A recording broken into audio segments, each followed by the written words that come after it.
boo ñëwoon ca barke ba nag da ngay jommi yonent yàlla Muhammad sallallahu alayhi wa sallam nam doon tudde turu yàlla benn jumla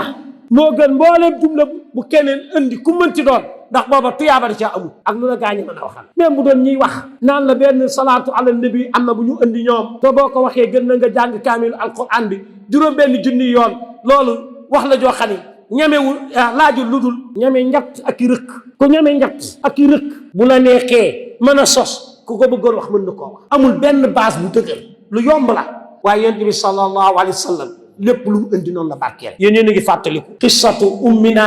juwayriya bintul xaaris radiyallahu taala anha ummina ummil muminin nettaleem ba ko yonent bi sallallahu alayhi wa sallama rombee nga xam mi ngi dem jàkka ja julli fajar fekk ko mu toog jàll mi demee ni ay xoox mën naa la koo jox misaal ni la lu demee ni xooxi sump def nii ci suuf si ay gaal yu mel ne kàmm yu ndaw yooyu xale yi di béyee xayee di bule